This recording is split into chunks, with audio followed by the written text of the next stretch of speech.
Bismillahirrahmanirrahim. Assalamualaikum warahmatullahi wabarakatuh. Saya atas nama Saiful Amri dari kelompok 4 akan melanjutkan materi kedua, yaitu sebagai mediator, guru hendaknya memiliki pengetahuan dan pemahaman yang cukup tentang media pendidikan, karena media pendidikan merupakan alat komunikasi untuk lebih mengefektifkan proses belajar mengajar.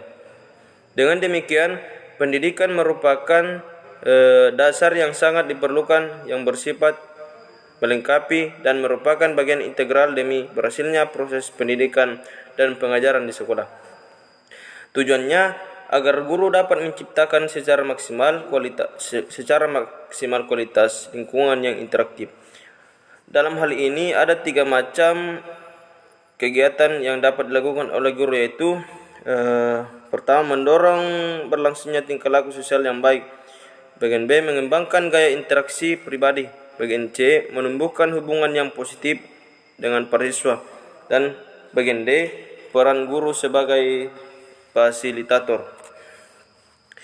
Sedangkan hubungan kemitraan antara guru dengan siswa, guru bertindak sebagai pendamping belajar para siswa dengan suasana belajar yang demokratis dan menyenangkan.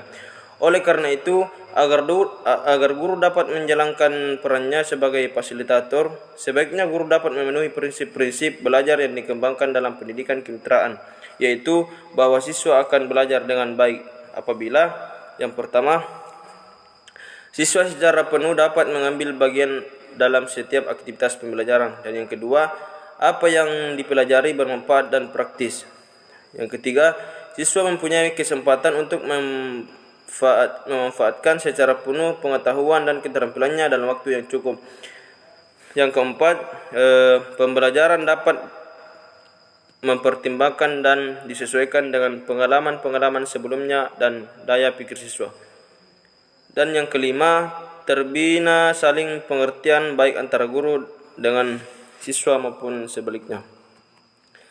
Di samping itu, guru sebaiknya dapat memperhatikan karakteristik siswa yang akan menentukan keberhasilan belajar siswa.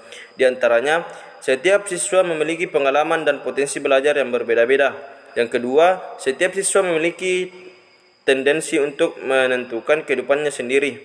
Yang ketiga, siswa lebih memberikan perhatian pada hal-hal menarik baginya dan menjadi kebutuhannya. Yang keempat, apabila diminta menilai kemampuan diri sendiri, biasanya cenderung akan menilai lebih rendah dari kemampuannya sebenarnya. Yang kelima, siswa lebih menyenangi hal-hal yang bersifat konkret dan praktis. Yang keenam, siswa lebih suka menerima saran-saran daripada diceramahi.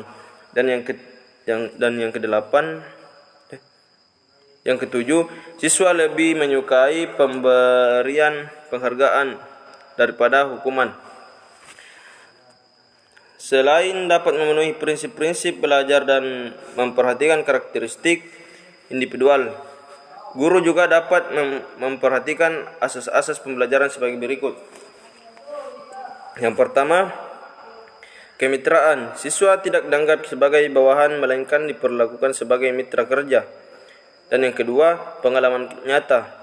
Materi pembelajaran disesuaikan dengan pengalaman dan situasi nyata dalam kehidupan sehari-hari siswa.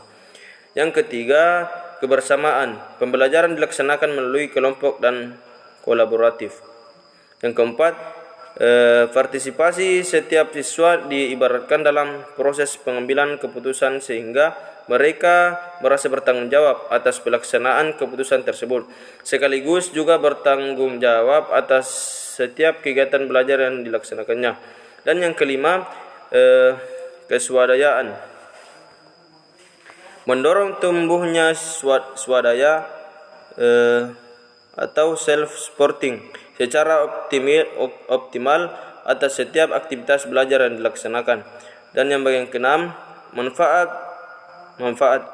Materi pembelajaran disesuaikan dengan kebutuhan dan dapat memberikan manfaat untuk memecahkan masalah-masalah yang dihadapi siswa pada masa sekarang maupun yang akan datang. Dan yang ketujuh, lokalitas. Materi pembelajaran dikemas dalam bentuk yang paling sesuai dengan potensi dan permasalahan di wilayah lingkungan tertentu yang mungkin akan berbeda satu tempat dengan tempat lainnya. Terkait dengan sikap dan perilaku guru sebagai fasilitator, di bawah ini dikemukakan beberapa hal yang perlu diperhatikan guru agar dapat menjadi seorang fasilitator yang sukses. Bagian A itu yang pertama, mendengarkan dan tidak mendominasi. Karena siswa merupakan pelaku utama dalam pembelajaran, maka sebagai fasilitator guru harus memberikan kesempatan agar siswa dapat aktif. Upaya pengalihan peran dan fasilitator kepada siswa bisa dilakukan sedikit demi sedikit. Bagian B itu bersikap sabar. Aspek utama pembelajaran adalah proses belajar yang dilakukan oleh siswa itu sendiri. Jika guru kurang sabar melihat proses yang kurang lancar, lalu mengambil alih proses itu, maka hal ini sama dengan guru telah merampok kesempatan belajar siswa. Dan yang bagian C, menghargai dan rendah hati. Guru berupaya menghargai siswa dengan menunjukkan minat yang sungguh-sungguh pada pengetahuan dan pengalaman mereka. Dan yang terakhir itu, mau belajar. Seorang guru tidak akan dapat bekerja sama dengan siswa apabila dia tidak ingin memahami atau belajar tentang mereka. Sekian dari saya. Assalamualaikum warahmatullahi wabarakatuh.